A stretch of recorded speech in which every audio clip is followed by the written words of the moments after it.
के मुतलाशी और हम मुल्तमस होंगे। हमने 25 करोड़ अवाम के पास अपना मुकदमा पेश कर दिया और अल्हम्दुलिल्लाह अवाम ने हमें बड़ा क्लियर मैंडेट दिया और उन्होंने जाकर भरपूर अंदाज से बताया कि हम जुल्म का बदला वोट से लेंगे और जुल्म का बदला वोट से लिया गया। उन्होंने वाज़ेह फैसला दिया कि इमरान खान के बग़ैर जो है पाकिस्तान की जमहूर नहीं चल सकती है और इमरान खान पर जो तसलसल से उसको पाबा सलासिल किया गया, उस पर झूठे मुकदमा दर्ज करके उसको सजाएं की गई। अवाम ने उन्हें मुस्तरद किया, यकसर मुस्तरद किया और अवाम ने कहा कि इमरान खान ना बागी है और ना ही इमरान खान मुजरिम है और जमहूर पर चूँकि वफादारी उसकी लाजिम और वाजिब है और सभी इदारे उसके ताबे हैं, तो मैं तकाजा करता हूँ फिलफौर कि इमरान खान को फिलफौर रिहा किया जाए और इमरान खान के मुकदमे और उनकी सज़ाएं कलअदम करार देकर आर्टिकल 45 में सदर पाकिस्तान उनको फ़ौरन रिहा करें और बसूरत दीगर फ़ौरन उनके मुकदमात लगाए जाएं, अपीलें, और जिस सूरत से उनको तेज़ी से उनको गैर आइनी गैर कानूनी तौर पर सज़ाएं की गई हैं उसी तरह उनको बरी किया जाए।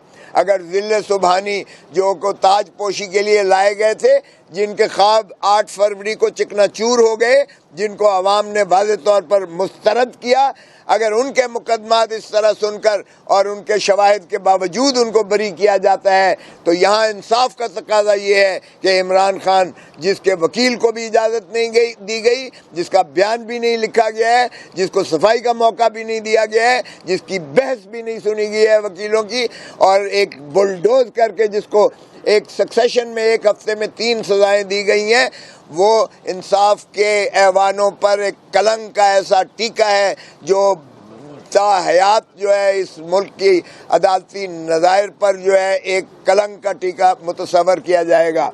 तो इसलिए पाकिस्तान के अवाम जिन्होंने एक दो टोक फैसला दिया है, उनकी ख्वाहिशात, उनकी पल्स, उनकी नब्ज़, उनके एहसासात, उनके जज्बात को देखते हुए इसको फिलफौर जो है कलअदम करार दे के इमरान खान को दोबारा ये हक दिया जाए, क्योंकि हम इसके बावजूद हम लार्जेस्ट पॉलिटिकल पार्टी के तौर पर आए हैं। ये कहना कि हम इंडिपेंडेंट है, ये शूशा जाने कैसे इन्होंने ईजाद कर लिया। हमने जितने कागजात नामजदगी दिए थे, हमने पीटीआई लिखा था उस पर। पीटीआई कभी बैन नहीं हुई, ना ही इलेक्शन कमीशन ये बैन कर सकती है, ना उसे अख्तियार है। ये सिंबल सिर्फ हमारा लिया था।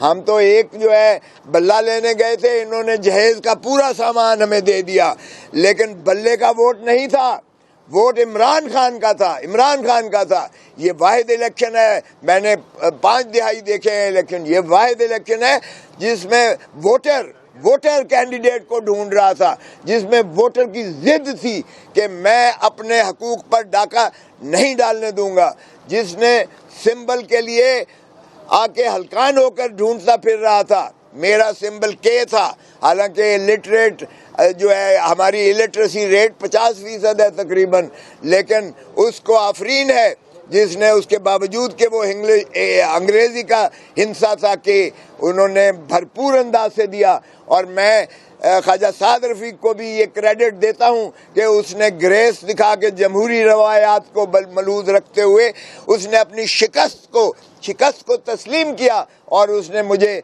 फ़ोन पर मुबारकबाद दी। और मैंने उसे कहा कि काश तुम अपने बड़ों को भी ये दर्स दो, अगर नवाज शरीफ हार गया है डॉक्टर यास्मीन से तो कोई कबाहत नहीं होनी चाहिए, कोई शर्म नहीं होनी चाहिए उसे शिकस्त तस्लीम करने में। और अगर ख्वाजा आसिफ हार गया है रेहाना उस्मान डार से तो उसे कोई कबाहत नहीं होनी चाहिए, शर्म नहीं होनी चाहिए कि वो अपनी शिकस्त को तस्लीम करे और लोगों से जो है वो माजरत करे कि जिस अंदाज से करते रहे। लेकिन ढिठाई और बेशर्मी की इंतहा है। यही ख्वाजा आसिफ से जो असेंबली में कहा करते थे कोई शर्म होती है, कोई हया होती है, तो मैं उन्हीं के लफ्ज़ दोहराते हुए कहता हूँ कोई शर्म होती है, कोई हया होती है। आप किस मुँह से जाओगे गालिब?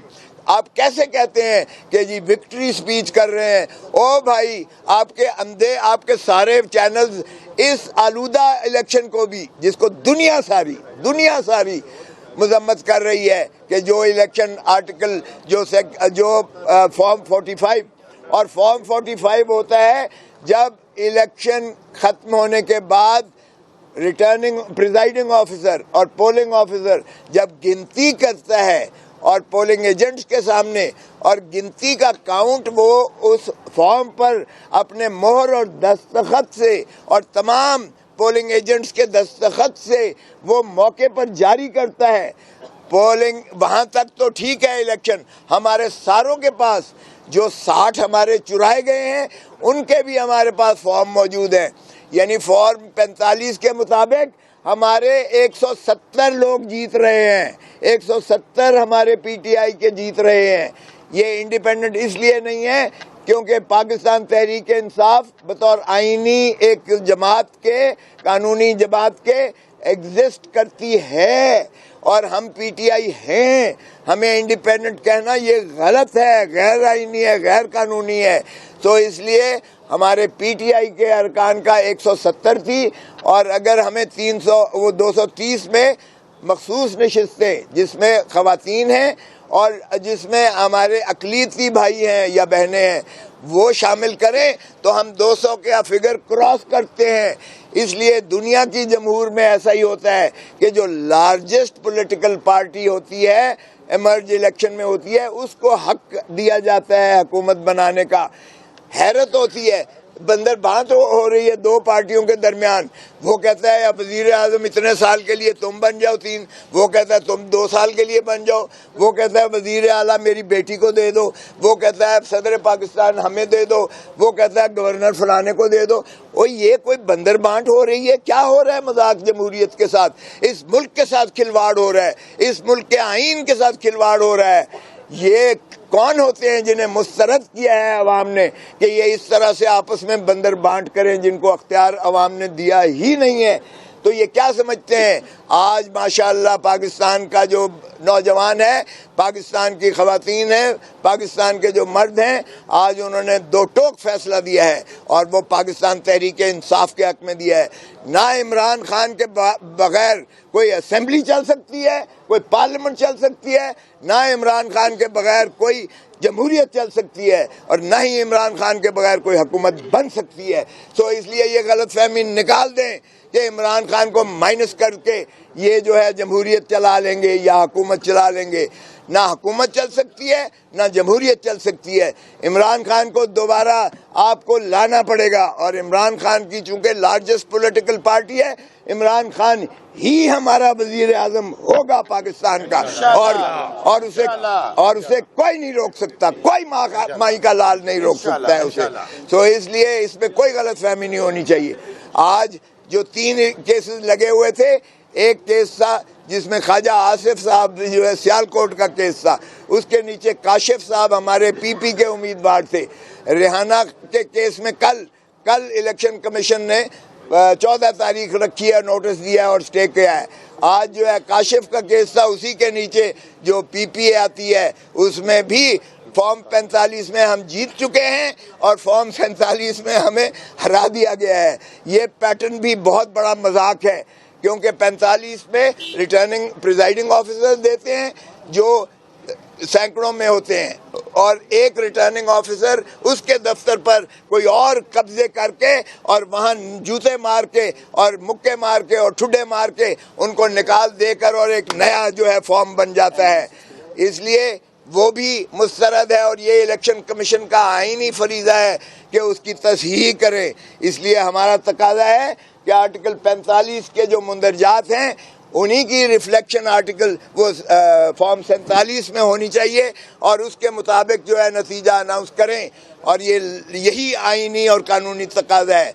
दूसरी हमारी सीट थी बहावल नगर की जिसमें हमारे NA 163 बहावल नगर, NA 163 बहावल नगर, उसमें यानी पीटीआई नंबर 1 आ रही है शौकत बसरा साहब, नंबर 2 आ रही है PMLN और नंबर 3 जो है नंबर 3 इजाजुल हक, माशाअल्लाह क्या कहूँ, वो एजाजुल हक साहब जो हैं उनको डिक्लेयर कर दिया जाता है इलेक्टेड और उसमें भी यही पैटर्न हुआ है कि जिसके सबसे कम वोट हैं 40,000 वोटों से हारा है जो 40,000 वोटों से हार रहा है उसको फॉर्म 47 में जिता दिया गया है। आज दोनों की थी, हमारी थी शौकत बसरा साहब की और PMLN की भी थी साथ ही। तो क्या हम दोनों जो है फॉर्म 45 क्या हम गलत दे रहे हैं? मुख्तलिफ पार्टियां जो आपस में मुतहारिब हैं, हमारा एक ही जो है काउंट है टैली, और वो जो है तीसरे को जगह, वो भी आज इलेक्शन कमीशन ने एडमिट कर दी है और उसमें भी मजीद कार्रवाई रोक दी है। तीसरी थी डेरा गाजी खान की, मोहिउद्दीन खोसा की, वो PP 290 में DG खान में भी यही हुआ कि प्रिजाइडिंग ऑफिसर्स की हद तक फॉर्म 45 मौजूद है और जब रिटर्निंग ऑफिसर का जाता है वहाँ कोई और मखलूक कब्जा कर लेती है और मखलूक कब्जा करने के बाद सबको धक्के दे के निकाल के और फॉर्म 47 में उसको जिता देती है, जो 16,000 वोटों से हारा हुआ है उसको जिता देती है 1500 वोट से, और जीतने वाले को हरा देती है। वो भी आज बेंच नंबर 2 में लगा हुआ था और उन्होंने उसको भी एडमिट करके मजीद कार्रवाई रोक दी है। तो ये इस तरह से जो है आप किसी के पहले तो ये धन दौलत लूट कर ये बाहर फरार हुआ करते थे, ये जो है माशाअल्लाह जो जिले सुबहानी को ताज पोशी के लिए लाया गया था, और मैं 100 दफा कह चुका हूँ ये अनकरीब लंदन जाएगा वापस, और वापस जाते हुए कहेगा मुझे क्यों बुलाया, ये अनकरीब आप देखेंगे। तो ऐसे धांधली शुदा जो है विक्ट्री पर शर्म आनी चाहिए। पाकिस्तान के अवाम को, पाकिस्तान की जमहूरियत को, पाकिस्तान के आइन को और पाकिस्तान को मैं समझता हूँ चलने देना चाहिए। और इसी तरह साहिवाल में भी 141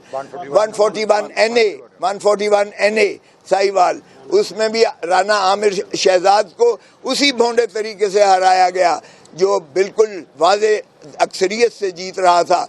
तो मैं समझता हूं कि हमारा जो है अवाम के मैंडेट के मुताबिक नताइज दिए जाएं ताकि ये जमहूरियत आगे चल सके और मुल्क तरक्की कर सके। गर्दिश कर रही है कुछ खबरें कि पीपल्स पार्टी के बिलावल भुट्टो को आप वज़ीर-ए-आज़म के लिए अपनी पार्टी को मशवरा देंगे, क्या ये दुरुस्त नहीं, यानी इसकी तस्दीक कर? ये 100% गलत है। आगे चलें। रिजेक्टेड। आगे अभी पार्टी साथ जा रहे हैं, दूसरा ये कि इदारों से तसादम की पॉलिसी क्या वापस आएंगे आप, या इसी तरह नहीं चलता रहेगा? देखें, इदारों से कैसे तसादम हो सकता है भाई? इदारे ताबे हैं आइन के, और आइन बड़ा वाज़े तौर पर खदोखाल उसके मुतय्यन करता है। इदारे आइन के मुताबिक जो है अवाम पाकिस्तान ही रियासत हैं और अवाम पाकिस्तान के जो है खून पसीने की कमाई के टैक्सों से उन लोगों को तनख्वाहें मिलती हैं। वो चीफ जस्टिस ऑफ पाकिस्तान हो, वो chief of the army staff हो, वो अफवाज पाकिस्तान हो या अदलिया हो या कोई हुकूमत का अकाबरीन हो या ब्यूरोक्रेसी हो। तो भाई मुलाजिम जो है वो अपने मालिक के ऊपर कैसे जो है हावी हो सकते हैं? तो इसलिए टकराव का सवाल ही पैदा नहीं होता इदारों के साथ। हमारे वो सबसर्विएंट हैं, मुलाजिम हैं और वो ताबे हैं रियासत के काम करने के और रियासत के पाबंद हैं। वो हमारे बॉर्डर्स के मुहाफिज हैं, हमारे मुल्क की हमारे वो दिफा के लिए वो मुतय्यन है। हमें फख्र है अपनी फौज पर, हमारी फौज है भाई, इसलिए हमारी फौज को और अवाम को सामने लाने की कोशिश न करें। ये जो ताजे माशाल्लाह ऊपर लेकर ताजपोशी के लिए आ गए थे, इनका काम एक ही है कि लूटो ते फुटो। ये बता दें कि जैसे दूसरी सियासी जमातें आपस में बातें कर रही हैं, डायलॉग्स हो रहे हैं, तो आप पाकिस्तान तरीके इंसाफ को किस जमात के साथ मशवरा देंगे? किसी पॉलिटिकल पार्टी कोई तो होगी जो इस वक्त पाकिस्तान में, उसके साथ आप मिलकर बैठ सकते हैं और पाकिस्तान तरीके इंसाफ का आम इंतखाब 2024 के जीतने के बाद आप लोग वाज़ेह अक्सरियत के साथ हैं, तो आपका वज़ीर-ए-आज़म के लिए उम्मीदवार कौन होगा? देखें, जहाँ तक ताल्लुक है हमारे किसी के साथ बैठने का, हमारा किसी के साथ बैठने का तो हमारा कोई मसला नहीं है। हम बिल्कुल हर एक के लिए हमने दरवाजे खोले हुए हैं। सियासत में कभी बंद गली और बंद दरवाजे नहीं हुआ करते हैं। लेकिन आइए हमारे साथ बात करें तो पाकिस्तान की मोहब्बत के साथ सरशार होकर बात करें। आइए हमारे साथ अगर बात करना है आइन पर अमलदारी की बात करें। आइए हमारे साथ अगर बात करना है तो जमहूरियत के फ़रोग के लिए बात करें। और अगर आपने पावर पॉलिटिक्स के लिए करना है कि जी ये बंदर बांट, ये सदर का मुझे दे दो और वज़ीर-ए-आज़म मुझे दे दो और वज़ीर-ए-आला मुझे दे दो, माफ़ कीजिएगा, पाकिस्तान तहरीक इंसाफ पावर पॉलिटिक्स नहीं करती है। ये तो इनका काम ये है कि ये पावर ग्रैब करें, उसके ज़रिए से पाकिस्तान पर हुक्मरानी लें, पाकिस्तान के वसाइल लूटें और उसके बाद जो है ये मुल्क से बाहर चले जाएं। हमारा ये बिल्कुल ऐसे शिआर के साथ, ऐसे मिशन के साथ, ऐसे विजन के साथ हम बिल्कुल मुत्तफिक नहीं होंगे। तो इसलिए पाकिस्तान की जमहूर के लिए जो बात करना चाहते हैं हम ओपन हैं, लेकिन हम वाज़े अक्सरियत से जीते हुए हैं। हम किसी को क्यों अपना कोलिशन बनाएं या किसी के साथ क्यों कोलिशन गवर्नमेंट बनाएं। आपने कोलिशन गवर्नमेंट देख ली, 16 महीने चली, जो बेड़ा गर्क पाकिस्तान का किया आपने देख लिया। 4 महीने से ये केयर टेकर या चेयर टेकर हैं, ये उनका तसलसल है। 20 महीने में एक कानून, एक ऐसा अमल बता दें जो इन्होंने अवाम की बहबूद, अवाम की फलाह, अवाम की बेहतरी के लिए किया हो। इन्होंने अपने केसेस ख़त्म किए, कानून साजी अपनी जो है जबिल्लत के लिए की, और कानून साजी और अपना जो है तमाम अवामिल सिर्फ अपनी ज़ाती मनफियत के लिए थे, जो हमें बिल्कुल कबूल नहीं है। साहब एक सवाल ले लें कि बिलावल भुट्टो आप पावर कॉरिडोर की सियासत कर रहे हैं, उन्हें क्या मशवरा देंगे? आपके साबिक दोस्त हैं, शागिर्द भी रहे। देखें, मैं तो यही कहूँगा, खुदारा अवाम से, जमहूर से प्यार करना सीखो, धरती माँ से प्यार करना सीखो। ये जो है 500 का काफिला लेकर मत चलो, अवाम में घुल मिल जाओ, अवाम में से बनो और अवाम की सोचो। अरे बाबा, अगर आप किसी को नज़दीक तो फटकने नहीं दोगे तो फिर आप बातें करते हो अवाम के। तो पावर पॉलिटिक्स से निकल आओ। पावर पॉलिटिक्स से जब तक नहीं निकलोगे आप अवामी नहीं बन सकते। इसलिए मैं यही मशवरा दूंगा, धरती माँ से प्यार करो, अवाम से प्यार करो, जमहूरियत से प्यार करो। 2018 में भी इलेक्शन थे, 27 थे और 4 दिन के बाद आना शुरू थे और नोटिफिकेशन इलेक्शन कमीशन ने तब जारी करना शुरू किए थे। इस वक्त भी अगर सिनेरियो देखें तो वही सिनेरियो है जो 2018 में था, वही इस वक्त है। उस वक्त भी लोगों ने बहुत धांधली का शोर मचाया, कुछ नहीं हो पाया। अगर इस वक्त कोई इलेक्शन नहीं हो पाएगा तो आपका क्या राय? देखें, आज 224 है, 2024 है। आज जिस तरीके से आप हैरान होंगे कि अमेरिका से, यूरोप से और ऑस्ट्रेलिया से और जाने कहां से लोग सिर्फ धरती माँ से प्यार करने वाले आए। 1 करोड़ पाकिस्तानी बाहर है। 1 करोड़ में से 99.9% जो है पाकिस्तान की तहरीक इंसाफ के साथ थे। वो अपने खर्चे करके आए और उन्होंने खानबादे को कहा कि आपने पीटीआई को देना है। और यकीन करें, लाहौर में कोई घर ऐसा नहीं है, कोई घर ऐसा नहीं है जहां बाप, बेटा, बहू या बेटी को जो है अगवा करके उठाकर जो है उनके साथ जो बदसलूकियाँ की गई, जो आज भी पाबा सलासल हैं, जिनके चादर और 4 दीवारी जो है तार कर दिए गए, और जिनको लोगों को जो है टीवी पर ले जाकर माफ़ीनामे के बगैर छोड़ा नहीं गया है। तो वो जो नफरत है, वो गम और गुस्सा है, गैज़ और गज़ब है। लोगों का लावा उबल रहा था, फट रहा था, और 8 फरवरी को सामने आया। अब अगर ये ऐसी भोंडी हरकत कोई करेंगे तो आप देखेंगे कि जमहूर किस तरह से इनका गिरेबान पकड़ती है। और ये जमहूर जो है अब जाग उठी है और अपना हक लेना जानती है। इन्हीं को हक है पाकिस्तान पर हुक्मरानी का। ये अपनी किसी तनख्वाहदार मुलाजिम को ये अपने ऊपर जो है राज नहीं करने देंगे। Thank you. ये कॉपियां ले लेंगे मेरे वाले।